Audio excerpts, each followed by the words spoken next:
ಸಮಸ್ತ ನಾಡಿನ ಜನತೆಗೆ ನಿಮ್ಮ ಪ್ರೀತಿಯ ಜಿ ದೇವರಾಜೇಗೌಡ ಮಾಡುವ ನಮಸ್ಕಾರಗಳು. ಭಾಳ ವಿಶೇಷವಾಗಿ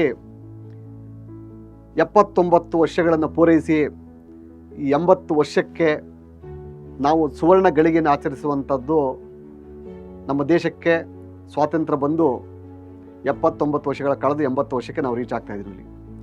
ಈ ಸುವರ್ಣ ಗಳಿಗೆಯಲ್ಲಿ ನಾನು ಚೊಚ್ಚಲ ಬಾರಿಗೆ ನಿಮ್ಮೆಲ್ಲರ ಪ್ರೀತಿ ಆಶೀರ್ವಾದದಿಂದ ಒಂದು ರಾಜ್ಯ ಮಟ್ಟದ ಕಲೆ, ಸಂಸ್ಕೃತಿ, ಸಾಹಿತ್ಯವನ್ನೊಳಗೊಂಡಂಥ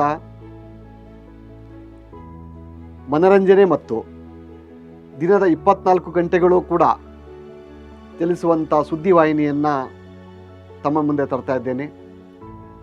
ಈ ಕಾರ್ಯಕ್ರಮವನ್ನು ಇದೇ ತಿಂಗಳು ದಿನಾಂಕ 15/8/2026 ಸ್ವಾತಂತ್ರ್ಯ ದಿನೋತ್ಸವದ ದಿವಸವೇ ಲೋಕಾರ್ಪಣೆ ಮಾಡಲಿಕ್ಕೆ ಎಲ್ಲ ಸಕಲ ಸಿದ್ಧತೆಗಳನ್ನು ಮಾಡಿಕೊಂಡಿದ್ದೇವೆ. ಈ ಒಂದು ಕಾರ್ಯಕ್ರಮದ ಅಧ್ಯಕ್ಷತೆಯನ್ನು ಮತ್ತು ಉದ್ಘಾಟನೆಯನ್ನು ನಮ್ಮ ಜಿಲ್ಲೆಯ ಮಣ್ಣಿನ ಮಗನಾದಂಥ ಪೂಜ್ಯ ಶ್ರೀ ಎಚ್.ಡಿ. ದೇವೇಗೌಡರು, ಈ ದೇಶದ ಮಾಜಿ ಪ್ರಧಾನಿಗಳು ಅವರ ಅಮೃತ ಹಸ್ತದಿಂದ ಲೋಕಾರ್ಪಣೆ ಮಾಡುತ್ತಿದ್ದೇವೆ. ಈ ಕಾರ್ಯಕ್ರಮದಲ್ಲಿ ನಮ್ಮ ರಾಜ್ಯದಿಂದ ಆಯ್ಕೆಯಾದಂಥ ಹಲವಾರು ಕೇಂದ್ರ ಸಚಿವರು, ಎಚ್.ಡಿ. ಕುಮಾರಸ್ವಾಮಿಯವರು, ಪ್ರಹ್ಲಾದ್ ಜೋಶಿಯವರು, ವಿ ಸೋಮಣ್ಣನವರು, ಶೋಭಾ ಕರಂದ್ಲಾಜೆಯವರು, ಹಲವಾರು ಗಣ್ಯರು, ಹಲವಾರು ಸಂಸದರು ಹಾಗೂ ಶಾಸಕರು ಈ ಕಾರ್ಯಕ್ರಮದಲ್ಲಿ ಭಾಗವಹಿಸಿದ್ದಾರೆ. ಭಾಳ ಪ್ರಮುಖವೆಂದರೆ ಈ ಕಾರ್ಯಕ್ರಮದಲ್ಲಿ ಹಲವಾರು ಮಠಾಧೀಶರು, ವಿಶೇಷವಾಗಿ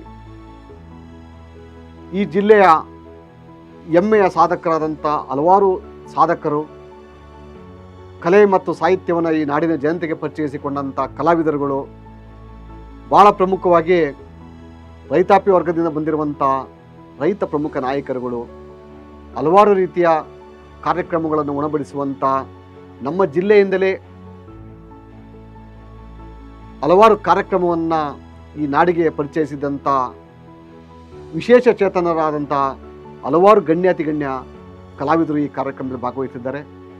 ತಾವೆಲ್ಲರೂ ಕೂಡ ದಯಮಾಡಿ ಅವತ್ತಿನ ಕಾರ್ಯಕ್ರಮಕ್ಕೆ ಭಾಗವಹಿಸಿ ಈ ಚೊಚ್ಚಲ ಬಾರಿಗೆ ಪ್ರಾರಂಭಿಸುವಂಥ ಈ ರಾಜ್ಯ ಮಟ್ಟದ ಸುದ್ದಿವಾಹಿನಿಯನ್ನು ಈ ಲೋಕಾರ್ಪಣೆಯ ಕಾರ್ಯಕ್ರಮಕ್ಕೆ ತಾವೆಲ್ಲರೂ ಭಾಗವಹಿಸಿ ಆಶೀರ್ವದಿಸಿ ತಮ್ಮನ್ನು ಕೈ ಹಿಡಿಯಬೇಕೆಂದು ತಮ್ಮಲ್ಲಿ ಪ್ರಾರ್ಥಿಸ್ಕೊಳ್ತೇನೆ. ಈ ಕಾರ್ಯಕ್ರಮದ ಉದ್ಘಾಟನೆಯ ಸ್ಥಳ ಹಾಸನದ ಕೇಂದ್ರ ಬಿಂದುವಾದಂಥ MG ರಸ್ತೆಯಲ್ಲಿರುವಂಥ ವಿಶ್ವೇಶ್ವರಯ್ಯ ಭವನ.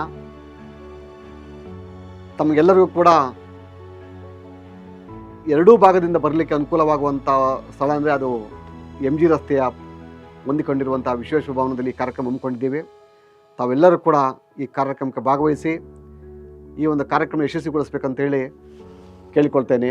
ನಿಮ್ಮೆಲ್ಲರ ಪ್ರೀತಿಯ ಜಿ ದೇವರಾಜೇಗೌಡ, HTV ಕನ್ನಡ ಸಂಸ್ಥಾಪಕರು. ನಮಸ್ಕಾರ.